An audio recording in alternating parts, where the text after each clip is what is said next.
আজকে আমরা করতে যাচ্ছি সেট ফাংশন নামক অধ্যায় সাধারণ গণিতের। এই অধ্যায়টা আসলেই খুবই একটি গুরুত্বপূর্ণ অধ্যায়। এই অধ্যায়টি আমাদের খুব মনোযোগ সহকারে পড়তে হবে। প্রতি বছর এই অধ্যায় থেকে একটা দুইটা প্রশ্ন তো অবশ্যই থাকবে। এখন আমরা এই অধ্যায় দিকে যাব, কোনো কথা বেশি বলবো না, খুব ছোট ভিডিও করব, যেন তোমরা এই ছোট ভিডিওটা দেখে খুব তাড়াতাড়ি অঙ্কগুলো করে ফেলতে পারো। এখন আমরা মূল বইয়ে চলে আসলাম। মূল বইয়ে লেখা আছে দ্বিতীয় অধ্যায় সেট ফাংশন, সেট এবং ফাংশন। এখানে কিছু পড়ার বিষয় আছে বা একটু মনে রাখলে ভালো, যদিও আসে না তাও তোমরা এগুলো একটু মনে রাখবে। দেখো, এর মধ্যেই প্রথমে দেওয়া আছে যে সেট ফাংশনের কিছু ইতিহাস। যেমন এখানে জার্মান গণিতবিদ জর্জ ক্যান্টর নামক এক বিজ্ঞানীর কথা বলা আছে, যিনি প্রথম এই সেটের ধারণা দেন। তারপরে আমরা যদি এখন একটু নিচে চলে আসি, দেখতে পাবে সেট কাকে বলে, এবং আমার বইয়ে আমি সুন্দর করে মার্ক করেও রেখেছি। দেখো, এখানে বলছে বাস্তব বা চিন্তা জগতের সুসংজ্ঞায়িত বস্তুর সমাবেশ বা সংগ্রহকে সেট বলে। তোমরা এই যে ধারাবাহিক বিষয়গুলো আছে এগুলো একটু পড়ে নিবে ভালো করে। আমি যেহেতু একটু ম্যাথ সলিউশন করাতে চাচ্ছি, তাই আমি এই বইয়ের যেগুলো অনুশীলন এসে সেগুলো না করে সরাসরি যেগুলো গাইড আছে সেগুলো সালের প্রশ্নগুলো তোমাদের ভালো করে করিয়ে দেব। এবার আমরা পৃষ্ঠাটা উল্টিয়ে দেখি কি আছে। এখানে দেওয়া আছে সেটের প্রত্যেক বস্তু বা সদস্যের সেটের উপাদান বলে। এগুলো তুমি ভালো করে বলবা। সেটের প্রকাশের পদ্ধতি, সেট প্রকাশের দুই রকমের পদ্ধতি থাকে, একটা হচ্ছে তালিকা পদ্ধতি আর একটা হচ্ছে গঠন পদ্ধতি। তালিকা পদ্ধতি হচ্ছে এই পদ্ধতিতে সেটের সকল উপাদান সুনির্দিষ্টভাবে উল্লেখ করে দ্বিতীয় বন্ধনী এর মধ্যে আবদ্ধ করা হয়। একাধিক উপাদান থাকলে কমা ব্যবহার করে উপাদানগুলো আলাদা করা হয়। এখন দেখো, এখানকার মধ্যে মূল ইম্পর্টেন্ট যেটা, সেটা হচ্ছে তোমার এই দ্বিতীয় বন্ধনীর বিষয়টা। দ্বিতীয় বন্ধনী যদি তুমি ভালো করে দিতে না পারো বা তুমি যদি দ্বিতীয় বন্ধনী না দাও, সেক্ষেত্রে তোমার এখানে মার্ক কাটা যাবে। যেমন এখানে একটা দিছে, এখানে যদি তুমি কমা না দিতে তখন কিন্তু এটা একটা উপাদান বুঝাইতো। তাই তোমার যে কোনো উপাদান লিখতে হলে তার মাঝে যদি একাধিক উপাদান হয় সেক্ষেত্রে তাদের মাঝে কমা চিহ্ন ব্যবহার করতে হবে। এবার সেট গঠন পদ্ধতি। সেট গঠন পদ্ধতি সম্পর্কেও কিছু নির্দিষ্ট সংজ্ঞা, মানে গঠন পদ্ধতি বলতে কি, কোনো কিছুর স্ট্রাকচার যেটা থাকে সেই স্ট্রাকচারটা আমাদের লিখতে হবে। এরপরে আছে পরের পৃষ্ঠায় যেটা, সেই পৃষ্ঠায় হচ্ছে 23 পৃষ্ঠা। 23 পৃষ্ঠায় তুমি দেখতে পারো সসীম সেট এবং অসীম সেট। সসীম সেট, যে সেটের উপাদান সংখ্যা গণনা করে নির্ধারণ করা যায় তাকে সসীম সেট বলে। যেন বলে না যে ইনফিনিটি, সসীম, অসীম। কোনো জিনিস যদি সসীম হয় তাহলে তার একটা সীমানা থাকে, আর যদি কোনো কিছু অসীম হয় তার কোনো সীমানা থাকে না। যেমন যদি আমি স্বাভাবিক সংখ্যার কথা বলি, স্বাভাবিক সংখ্যা তুমি কি বলে জীবনে শেষ করতে পারবে? অবশ্যই পারবে না। কিন্তু সসীম সেটের কথা যদি বলি যে 1 থেকে 100-র মধ্যে কতটি মৌলিক সংখ্যা আছে, সেক্ষেত্রে কিন্তু তুমি সহজেই বলে শেষ করে দিতে পারবে। সেটাই হচ্ছে সসীম সেট। এরপরে পৃষ্ঠায় যাওয়া যাক, আছে ফাঁকা সেট।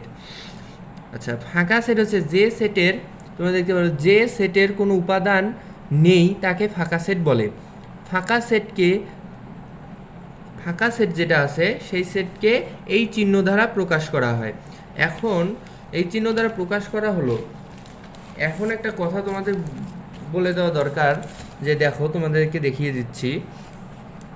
মনে করো কোনো একটা সেট, ফাঁকা সেট এসেছে, মনে করো একটা গণিতের সমাধানে তুমি পেলে একটা ফাঁকা সেট। সেক্ষেত্রে তুমি ফাঁকা সেটটা লিখবে এভাবে, মাস্ট বি।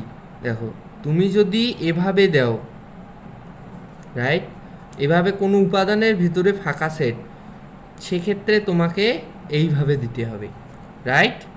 এটা মনে রাখবে, অনেক গুরুত্বপূর্ণ একটা বিষয়। এরপরে আছে উপসেট। কোনো সেটের উপসেট। দেখো, এখানে কিছু উদাহরণ দেওয়া আছে। এ ইকুয়াল ছোট হাতের এ, বড় হাতের বি, মানে ছোট হাতের বি দুটি ব্র্যাকেটের মধ্যে দেওয়া আছে। উপসেট সংজ্ঞা, এই সেটের উপাদান থেকে এ বি সেটগুলো গঠন করা যায়। আবার কোনো সেটের উপাদান না নিয়ে সেট গঠন করা যায়। এখানে গঠিত এ বি এবং এ বি ফাঁকা সেট প্রত্যেকটি এ সেটের উপসেট। এখন এই উপসেটের বিষয়টা আবার তোমাকে ভালো করে মাথায় রাখতে হবে। উপসেট নির্ণয়ের কিছু সূত্র তোমাদের আমি এখন দেব। উপসেট নির্ণয়ের জন্য কিছু সাধারণ সূত্র রয়েছে। যেমন যদি তোমার দেখো এখানে কয়টা উপাদান আছে, এর উপাদান ছিল ছোট হাতের একটা আর ছোট হাতের বি একটা, তাহলে তাহলে এই দুটি উপাদানের কয়টি উপসেট হবে? হ্যাঁ, প্রকৃত উপসেট দুই ধরনের, কিন্তু একটা প্রকৃত উপসেট আর একটা উপসেট। এখন আমরা দেখি যে প্রকৃত উপসেট জিনিসটা কিভাবে আমরা করব। দেখো,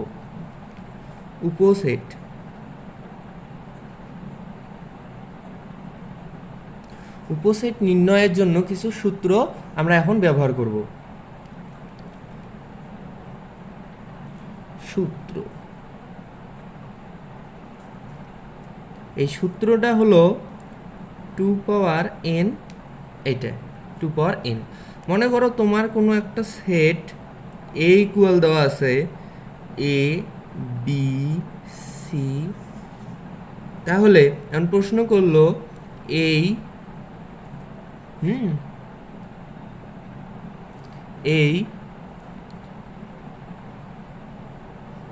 সেটটির কতগুলো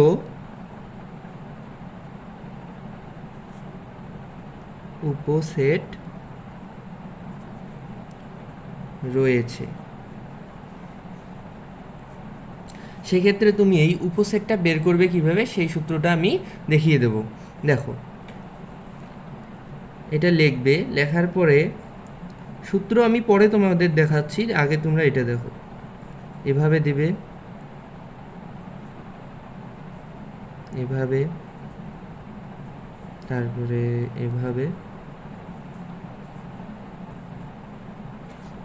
এ বি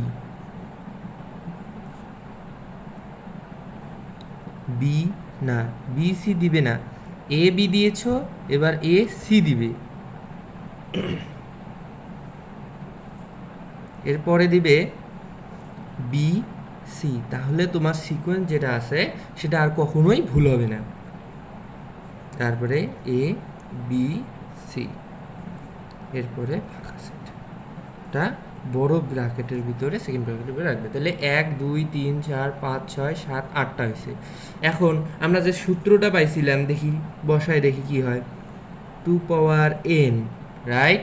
এখন 2 পাওয়ার n এর উপরে এই n মানে হচ্ছে এই যে কয়টা আমরা এই মানটা থাকবে, এই মানটা হচ্ছে n। এখন 2 এর উপরে যদি n এর মানটা আমরা বসায় দেই, দেখো কত হয়। এটা মানে অবশ্যই তোমরা ক্যালকুলেটর হিসেব করবা, বা তোমরা যে ঘনমূলের অঙ্ক যদি বুঝে থাকো সে বিষয়ে তোমরা এটা পারবে। এখন দেখো, এটা যদি দেই তাহলে 8 হবে। তাহলে 8 1 2 3 4 5 6 7 একদম হয়ে গেছে। এরপরে আমরা পরের পৃষ্ঠায় যাব। এরপরে আছে হচ্ছে প্রকৃত উপসেট। প্রকৃত উপসেটের বিষয়টা দেখো। প্রকৃত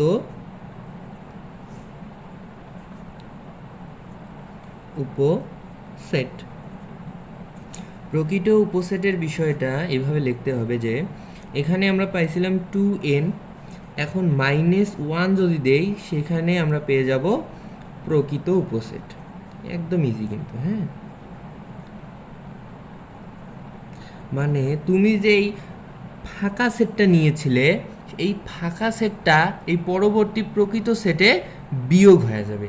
সেই জন্য প্রকৃত উপসেট ইকুয়াল টু n-1, অর্থাৎ একটা বিয়োগ। যদি আমরা 8টা হয়তো উপসেট, সেক্ষেত্রে প্রকৃত উপসেট হতো 7টা।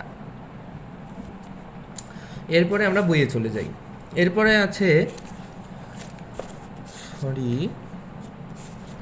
একটু দূরে চলে গিয়েছি আমি। হ্যাঁ, এই যে তোমাদের বইয়েও খুব সুন্দরভাবে দেওয়া আছে এগুলো আসলে তোমরা যদি বই পড়ো তাহলে তোমরা খুব সহজেই এই বিষয়গুলো বুঝতে পারবে। কিন্তু আমি তোমাদের এই ছোটোখাটো বিষয়গুলো দেখাচ্ছি কারণ এর পরের পরেই আমি তোমাদের ম্যাথ সলিউশনগুলো করিয়ে দেবো। দেখো এবার যে প্রকৃত উপসেটের যে ইয়েটা, সেক্ষেত্রে কিন্তু তোমার যে এই উপসেট কিন্তু আমরা প্রকাশ করি এভাবে। দেখো উপসেট, মনে করো এ উপসেট বি, রাইট?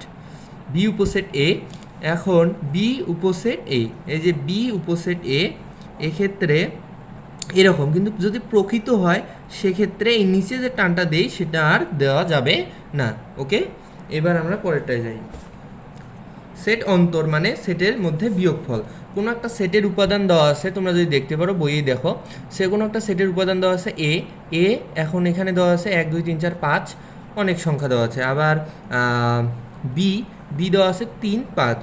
এখন এই দুইটি সেট যদি আমি অন্তর করি অর্থাৎ বিয়োগ করি বা বাদ দেই, সেক্ষেত্রে এই যে বাদ চিহ্ন বিয়োগ চিহ্ন এই দুটো কিন্তু একই। যদি এরকম আসে বা এরকম আসে সেক্ষেত্রে তোমাকে বিয়োগ করতে হবে। এখন আমরা পরেরটায় যাই, সার্বিক সেট, রাইট? এবার সার্বিক সেটটা দেখবো আমরা। সার্বিক সেট মানে কি? সর্ব বলি না, সব কিছু মিলে সার্বিক জিনিস, সার্বিক অনেক কিছুর একটা সমাবেশকে আমরা সার্বিক সেট বলবো। যেমন সকল সেট যদি একটি নির্দিষ্ট সেটের উপসেট হয়, সেই তবে ওই নির্দিষ্ট সেটকে তার উপসেটগুলোর সার্বিক সেট, সাপেক্ষে সার্বিক সেট বলে। দেখো আমরা একটু আগেই একটা জিনিস দেখাইছি, এই যে সেটটা আছে আমাদের, এই যে সেটটা এ ইকুয়াল, এই যে 3টা উপাদান আছে, এই 3টে উপাদান সাথে আমরা 8টা উপসেট পাইছি। এখন এই 8টা উপসেটের যে উপাদান মানে উপসেট পাইছি, সেই উপসেটের উপাদান 8টাতে, এই 8টা উপাদানের সার্বিক সেট হচ্ছে এইটা, রাইট? এইটাই হচ্ছে তোমাদের সার্বিক সেট। এরপরে আছে তোমাদের সার্বিক সেট, পূরক সেট। এরপরে দেখো পূরক সেট আছে, এই যে পূরক সেট মানে তোমার যে সার্বিক সেটটা আছে, এই যে সার্বিক সেট, এই সার্বিক সেটের উপাদান ধরো এ বি সি আছে। এখন এই সার্বিক সেটের যে উপাদান, এই সার্বিক সেট বলতে কিন্তু এই বড় ইউ মানে হচ্ছে সার্বিক সেট, রাইট? সার্বিক সেট। এখন পূরক সেট যদি আমি বিষয়টা বলি, পূরক সেট, হ্যাঁ, একটু পৃষ্ঠাটা এখানে আমি সবগুলো একসাথে করাচ্ছি কারণ তোমার বুঝতে সুবিধা হবে। যদি আমি পৃষ্ঠাটা পাল্টায় দিই তাহলে কিন্তু তুমি বিষয়টা অত ভালোভাবে আবার আমার লেখা লাগবে এবং সেক্ষেত্রে তোমার বুঝতে একটু অসুবিধা হবে। সেই জন্যই আমি এক পৃষ্ঠায় করাচ্ছি। পূরক সেট, দেখো পূরক সেট বিষয়টা হচ্ছে এই যে সার্বিক সেটটা আছে, ধরো আমার আরেকটা সেট আছে, এটা একটা সেট এবং আমার আরেকটা সেট যদি আমি লিখি, মনে করো এই যে এখানে আমার আরেকটা সেট আমি বি নিয়েছি, সেখানে উপসেট হচ্ছে সি এবং ডি, হ্যাঁ। এখন পূরক সেট মানে হচ্ছে এই সার্বিক সেট থেকে, এটা আমি অন্য ক্ষেত্রে বোঝানোর জন্য তোমাকে বলছি। এখন দেখো সার্বিক সেট, এটার ক্ষেত্রে তো ধরো সার্বিক সেট হচ্ছে এইটা। এখন সার্বিক সেট থেকে তুমি পূরক সেট বলছে বি এর পূরক সেট কত, তাহলে তুমি বি এর পূরক সেট মানে এই যে সার্বিক সেট মানে হচ্ছে এর উপাদান মাইনাস বি, অতএব তুমি এইভাবে করবে A B C minus C D. দেখো সার্বিক সেট মানে ওই সেট থেকে বাদ দেওয়া মানে বিয়োগ করা। একটু আগে তুমি বাদ চিহ্নটা দিতে পারো, তুমি এখানে এই যে বিয়োগের বদলে বাদ চিহ্নটা তুমি ব্যবহার করতে পারো, এই যে এরকম। সেক্ষেত্রেও কিন্তু একই রেজাল্ট আসবে, অর্থাৎ বিয়োগ করবে কি আছে এই পুরাটা বাদ যাবে আর এখান থেকে যদি কিছু মিল থাকে সেটা বাদ যাবে। ওকে, এবার দেখো, এবার আমরা যাই বইয়ে আছে এরপরে সেট মানে সেট করছে জায়গাটা। দেখো 2 বা ততোধিক সেটের সাধারণ উপাদান নিয়ে গঠিত সেটকে সেট বলে। মনে করি এ ও বি দুটি সেট, এ ও বি এর সেটকে এ বাদ বি সেটকে এ বাদ বি দ্বারা প্রকাশ করা হয়, মানে ইন্টারসেকশন, এই যে এরকম চিহ্ন। আর যদি এই দেখো আমরা তোমাকে এখন একটা সিস্টেম শিখিয়ে দেবো, যে সিস্টেমটা শিখলে তোমার আর কোনো দিনও ভুল হবে না যে কোনটার ক্ষেত্রে আমরা বিয়োগ, কোনটার ক্ষেত্রে বাদ, এগুলো দেখো এইটা মানে কি বাদ, এটা মানে যোগ। তাহলে দেখো তোমার বিভিন্ন অঙ্কের মধ্যে আছে এবং আর এগুলো থাকে, তাহলে এবং আর এর অঙ্ক করার ক্ষেত্রে দেখো এইটা যখন তুমি লিখতে যাও এইভাবে লেখো না, এইভাবে, সেক্ষেত্রে এবং রাইট। এবং তারপরে তুমি এইভাবে লেখো না, তাহলে এটা অথবা, অর্থাৎ অথবার ক্ষেত্রে যোগ এবং এর ক্ষেত্রে মাইনাস, এটাই মনে রাখবে, অঙ্ক তোমার একদম ইজিভাবে হয়ে যাবে। এরপরে দেখি শক্তি সেট। মজার নাম, শক্তি সেট মানে হচ্ছে খুব পাওয়ার সেট। এখন দেখি এটা কি বলছে, কোনো সেটের সকল উপসেট তার দ্বারা গঠিত সেটকে ওই সেটের শক্তি সেট বলা হয়। একটু আগেই আমরা ওইটা করছি, এই দেখো সেম কাজটাই আমরা করছি। ওই উপসেট বোঝাতে ক্ষেত্রে আমরা এই শক্তি সেটটা একদম ওটার ক্ষেত্রে সামনের এই যে আমি এই ব্র্যাকেটটা দিয়েছি তোমাদের এই কাজের জন্যই, যে তোমরা যেন পরবর্তীতে এসে সাধারণ ধরতে পারো। এই যে ব্র্যাকেটটা দিয়েছি আর এই যে ব্র্যাকেটটা দিয়েছি, এই দুইটা ব্র্যাকেট মূলত তোমার শক্তি সেটের ক্ষেত্রে, আর এইগুলো যদি না দেই সেগুলো হচ্ছে এমনি উপসেট। ক্রোমোজোর হচ্ছে এক জোড়া উপাদানের মধ্যে কোনটি প্রথম অবস্থানে আর কোনটি দ্বিতীয় অবস্থানে থাকবে তা নির্দিষ্ট করে জোড়া আকারে প্রকাশের নাম হচ্ছে ক্রোমোজোর তোমাদের উদাহরণগুলো বেশি ভালো দিতে পারি নাই। এই দেখো, এই যে এখানে একটা ক্রোমোজোরের উদাহরণ আছে, এই যে এই সেম উদাহরণটা তোমরা ব্যবহার করতে পারো। তোমাদের ক্রোমোজোরের একটি উদাহরণ তোমাকে দিয়ে দিই, আমি তোমাদেরকে দিয়ে দেই। দেখো, ধরো একটা সেট এ ইকুয়াল 3 4, আর একটা সেট হচ্ছে তোমার বি, ধরো 3 দেই, তোমার বইয়ে যেহেতু আছে। এ গুণন যদি এবার বি দেই আমি, মানে কার্তেশীয় গুণজ, এই দেখো 3 দিয়ে প্রথমে 3কে গুণ করবে এটা, আর কার্তেশীয় গুণজের ক্ষেত্রে প্রত্যেকটা জোড়া যে থাকবে প্রত্যেক জোড়ার মধ্যে গুণ করবো না, সেই প্রত্যেক জোড়ার মধ্যে ফার্স্ট ব্র্যাকেট অবশ্যই ব্যবহার করতে হবে।